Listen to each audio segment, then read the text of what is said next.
Hey, kia ora. Helen Brahms here, coming to you live from Surprise in Arizona. Hope you're having a super fantastic, sparkling day.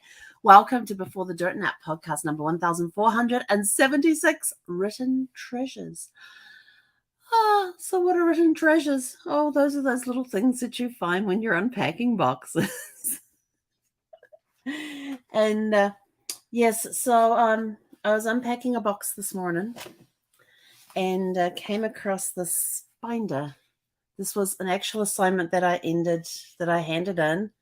I even had a copyright mark on it. But this I did. This was my second to last year of high school writing. I wrote we had to write a description, a definition, confused humor, a poem, and humorous imagination. So my description was the tour through Ulverstone, which is not in here, but I know it is there somewhere. And Ulverstone House is a place in Dunedin that was built for the 25th wedding anniversary for Mr. and Mrs. Thurston. Thurston? Thurston. Yes, back at the turn of the 19th century. And it was a multiple page thing that I had handwritten about our tour through this house. And I'd only been through it once at that point. I've been through it like 3 or 4 times since then. The definition was on school, spelled SKOOL. The teacher did not like that one at all. Confused humor, bright and dull sparks. Well, that was not in this thing here. I did a poem called Sounds. It's things that go bump in the night. And I was like, oh, this is interesting. But it got even better because I found this piece of paper, and I can't show you what's on the other side because I typed it up. And if you want a copy of it, private message me and I'll send it. But it's called the Taste Test. And there are 16 fill-in-the-blank questions, 16 fill-in-the-blank statements, and the missing word is a food item. It's a food item that you've got to fill in. So, yeah, you ain't seen the other side of that because it's got all the answers written on it. But I sent it to a couple of people today just to give them something fun to do. But I have typed it up to a PDF form so that you can actually fill it in and save it and things like that. Let's see. And then, found the program from a youth group musical that I was in. I was the clown Quo, as in status quo. We had Crastinate, as in procrastinate. Not quite. Oh, Buzzy. Yeah. That was a really cool musical. Found one of I had photocopied this off. And this is one of my favorite Spike Milligan poems that he wrote.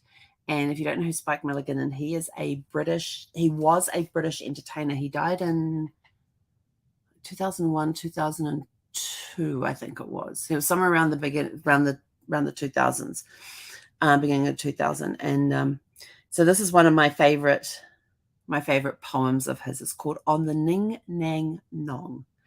On the Ning Nang Nong, where the cows go bong and the monkeys all say boo, there's a nong nang ning where the trees go ping and the teapots jibber jabber joo. On the nong ning nang where the mice go clang and you just can't catch them when they do. So it's ning nang nong, cows go bong, nong nang ning, trees go ping, nong ning nang, the mice go clang. What a noisy place to belong is the ning nang nong. And that was by Spike Milligan. And he just had this way of his poems and everything else. What's this piece of paper here? So this is my script from another musical that I was in. You can tell it's been well worn. Oh my gosh. And all it is just the songs, because we just moved, and it was done on the Bible story of the prodigal son. And so these are the songs. There was 6 songs that we sang, and the first one we repeated as the finale of the thing. But yeah, it had my words on there. Yeah, I'm not reading that one. I was going through here going, interesting things that I have in there. Oh my gosh, this was, and I read some of these today, and I was sort of like, oh my gosh, where was my brain at? How old was I when I did this one? And this here was a writing assignment called Those Were the Days. And this was about a brother and a sister whose parents died and how this couple came to live with them. I got a 9 out of 10 for it. And the teacher wrote a pleasing effort. So, yes, that was kind of fun writing that one. Then, let's see, I got an 8 out of 10 for this one, and it was called Christmas Shopping on a Wet Night. And I ain't going to read it. It's terrible writing that one. How old was I when I did that one? I don't know on that one. Let's see, that one I was 14 when I did this one. And it's just basically doing an evening at the beach. It had to be emotional. We had to do an outline. We never actually wrote it. We just had to do the outline. And I think I was like 13 when I did this one, but it was in a personal diary by Betsy. Her name was Betsy. What did I get on that one? It was interesting because it was based. This is how out of touch I was. And just remember, we had no computers back then. I got a B for this, a pleasing effort. Try and keep your work neat. But basically, it was about Betsy, who lived on a ranch in May of 1700. She got to wear jeans. Jeans weren't around at that time. Like, I'm like reading this and going, oh my gosh. And she wanted to go out with the cowboys to do branding of cattle. And I'm like, they didn't even do that back then, probably. And the way that she knew that and according to the diary that I wrote when I was like 13, the way that she knew that she got the yes to go was because her uncle came in, because she lived with her uncle and aunt. Her uncle came in and gave her. Hang on, I have to tell you what I actually wrote on here. It was hilarious. Yeah, Uncle Bill and the guys came in and gave me a holster with a loaded gun and a lasso. I knew what that meant. It meant I could go with them for branding. I'm like, oh, I was cracking up laughing reading this today. And I'm like, man, because there has been so much more I have learned since I was 13 that none of what's in here would have happened in the 1700s. Yeah. Oh, and that was The Emergency. How did I get on that one? Oh, that was a parody, that one. Yeah. Not reading that one. But the one I am going to read to you, and I've talked about this one in the past, and it's one of my favorite pieces of writing. It is, as you heard on some of those, I got an 8 out of 10, a 9 out of 10, a B. This one, I got A+. This is the only piece of work I ever got an A+ on in high school. And it happens that all my writing happens to be in this one folder. Well, actually, no, some of it's not there. Hang on. I got to get the vocal cords ready for this one. Hang on. We need lubrication for this one because we're going to go quite fast. So we had to start off. We had to show, when we handed it in, we had to have 3 versions. There was the original version, which was the original copy. Then you had to have the second copy. And it was like, write your own newspaper article satirizing some regular feature. So we did the second copy. Then we got to the third and final copy, which got an A+. And it says here, A+, excellent load of rubbish. So if you want to hear an excellent load of rubbish, you ready? Okay. I don't think I've ever read this out. Oh, I read it out loud one time to my parents, and they were cracking up laughing. So this was written when I was 15. Actually, was I 15? Yeah, I was 15 when I wrote this one. Horse racing. On Saturday at the races in Cadbury, the big event was the Suckers Cup race. Here is a preview of that race. Waiting, and they're off. Question mark is asking for the lead. Rubber is erasing into second place, and Elastic is stretching into third. Lightning is bolting up from the rear, with Nuda streaking past behind, who is now at the rear. Banana is slipping around the bend, and Bricks is keeping to the fence line. Coming down the straight, My Nose is running to catch up with Dog, who now has the lead. But what's this? Beetlebog is moving from the starting gates at last, and what a groover he is. He's on the outside, now he's on the inside, and now where's he gone? Here he comes again. Now he's on the outside, now he's on the inside, now he's on the front side. Banana is slipping into second place, and Bricks has walled in behind and Beetlebog. And what a photo finish. We now have the results from the dudes in the cardboard box. These are the results. Beetlebog bogged down first place. Banana slipped into second, while third was really bricked up by Bricks. Lightning bolted down fourth, while fifth place was streaked away by Nudis. Stretched into the sixth place was Elastic, while seventh place was erased by Rubber. Dog took ninth place by dropping the lead. Bringing up the rear was behind. But what has happened to question mark? A jolly good question. I don't know. That was my A plus. So I'm going to even show you. It says here, A plus, excellent load of rubbish, school mag. So I submitted it to the school magazine. It never got printed in there, but teacher liked it.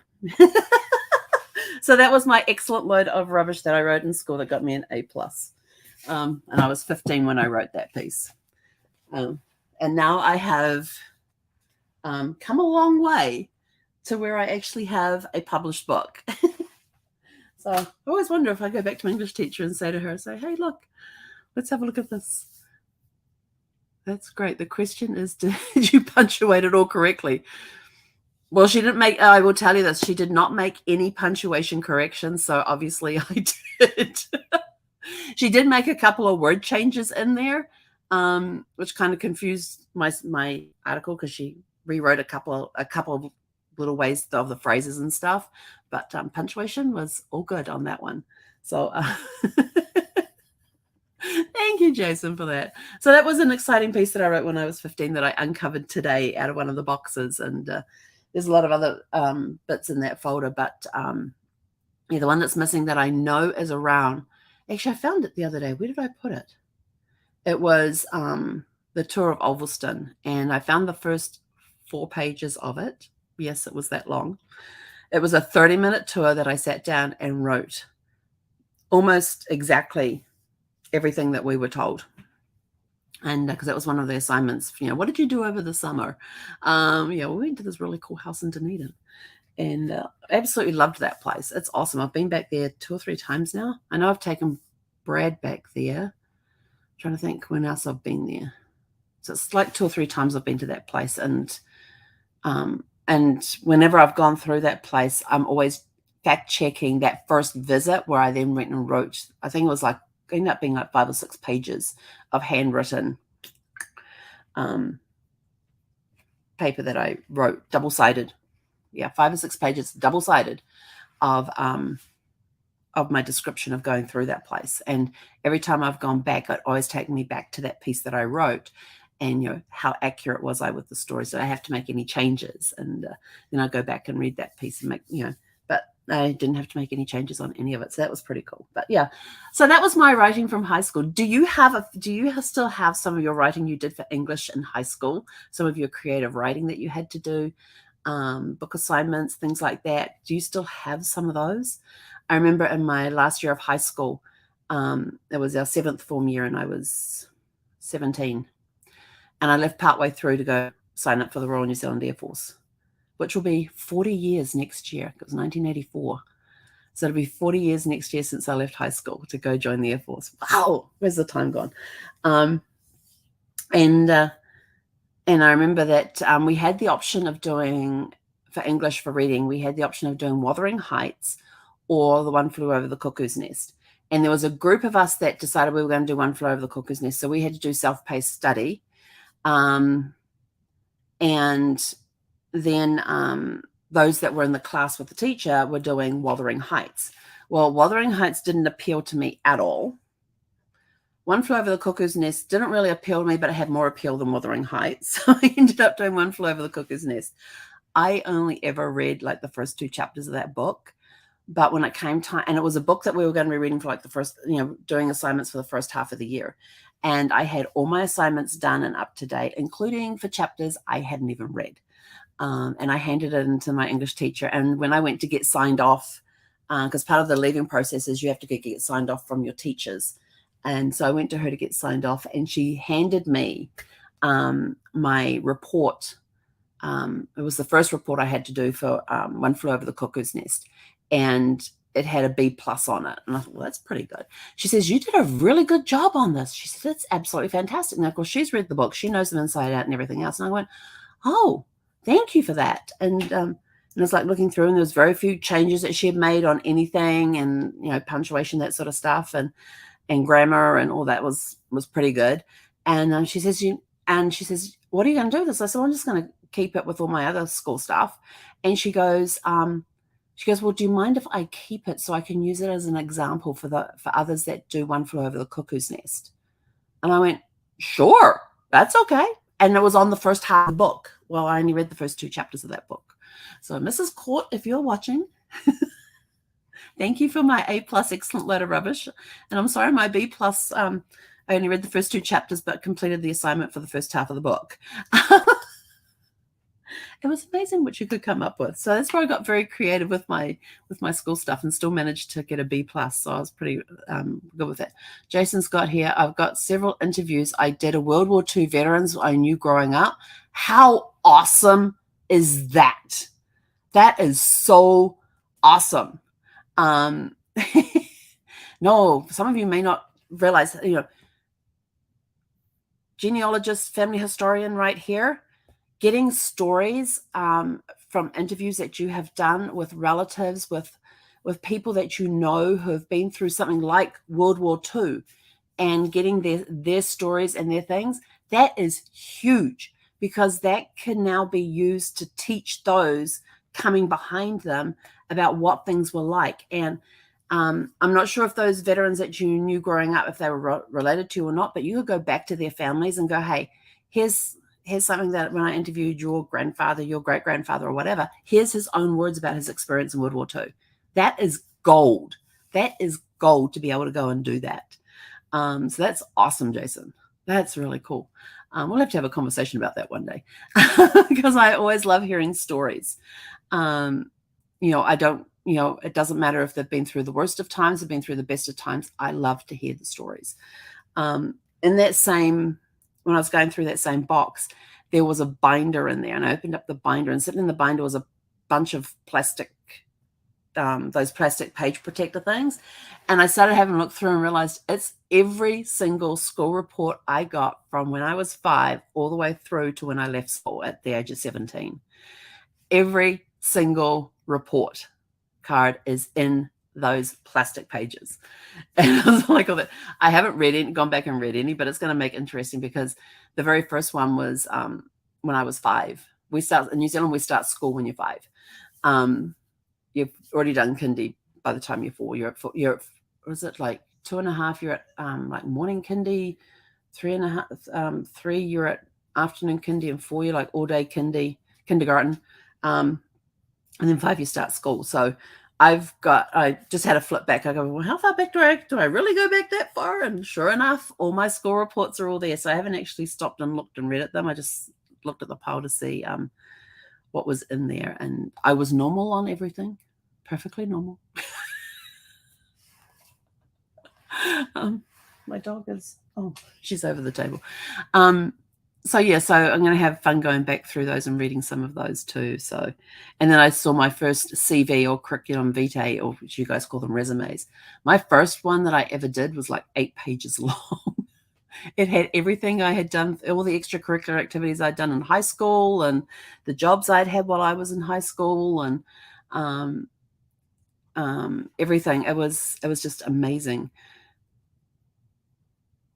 That is gold for your kids. So Jason put here, I also have all the sermons that I have written out and many on tape. That would be great for your kids. That would be really cool for them to hear that and see that. And if it's on tape, we need to get it digitized so that you can keep it longer, so the tapes don't get destroyed. Because the longer that you have the tapes, the more they degrade over time. So if you have things like tapes and videos, and videos on VHS videos, beta videos, get them digitized so that they last longer that way, and you can preserve them. And if you want to know how to do that, contact me, because I have a program where you can actually send stuff in and they will digitize it all for you, from 8mm films to all the different types of videos. And that is cool. All the sermons he gave in churches. That is, oh, Jason, that's awesome. Yes, that will be gold for your kids. We need to get those digitized. But I have a program where they will digitize stuff like that. That has been stuff that's been recorded. They will digitize it for you, from tapes to videos to beta to whatever the recording device you used. They will be able to digitize, including 8mm films, videos, VHS, beta. What else was out there? Yeah, all that stuff, CDs, or yeah, get them all digitized and everything else. And so that would be absolutely cool. So there is ways that you can preserve the stuff. And if you are interested in preserving your memories so that they are around for a long time for your future generations, then reach out to me, private message me, and I can give you the information for that. And that would be awesome, because I can also give you a if you decide to sign up, I can give you $20 off straight away. And yeah, we'll just talk. If you're interested in all of that, just let me know and we can get it all taken care of. I'm coming across stuff and I'm like starting to put it aside. Like, I need to get that digitized. And so I'm making up my own boxes of stuff that needs to be digitized as I'm going through the boxes, including a video that my mum did where they had 8mm film stuff put onto video. So, or the video is of me growing up as a child, and they got them from the 8mm films that my grandfather had taken. And so they got them all put onto a VHS. So I'm now going to get that converted to digital so that I always have it. And somewhere around I also have the DVD as well that they did. So yeah, I've got two things that I need to get preserved. And I also found our wedding video. And so I need to get that converted to digital so we always have it, and things like that too. So anyway, trips down memory lanes are amazing. They are amazing. And there are things that you can add into your genealogy, or the family history, into that dash. The other day we were talking about, you've got the DNA, which shows that you're blood related. The genealogy is the how you are related. Genealogy is the facts and the figures, the names, the dates, the places. The family history side is the dash. That dash between the birth date and the death date. The family history is filling in that dash. And anything that you have that is personal, that has been passed down through generations, helps fill in that dash. So things like Jason with his with the sermons that he gave, or the interviews that he did from World War II veterans, that helps fill in the dash of who Jason is, so that future generations can go back to that and say, oh, who was our second great grandfather Jason? What did he do? Oh, he had these interviews. These are really cool. So yes, but to have things in your own words for future generations that are coming. Somebody, who has the book? Somebody has a book, and it's called something, and I'm going to screw up the title, but it's something like How We Are the Ancestors of Future Generations. And I thought that really puts it into perspective. So as part of being an ancestor for your future generations, getting this stuff recorded and preserved and archived and all that sort of stuff is huge, because your future generations are going to thank you for it when they get a glimpse into who you are. They're going to get a glimpse into that dash that you've been creating every day since you've been born until the day you die. That dash, what are you filling it with? What are you leaving behind that records what you have done in your dash, that your future generations will thank you for and get to know who you were? So that's it from me for now. If you want a free copy of Family Tree Decoded, which is all about researching on why you should research your family tree and different areas of it, just go to familytreedecoded.com and fill out the form, and you will get the ebook emailed to you. So without further ado, I'm out of here. Go out, have a super fantastic, sparkling evening, and we will catch you guys back here at 6 p.m. Pacific tomorrow. Hei konara.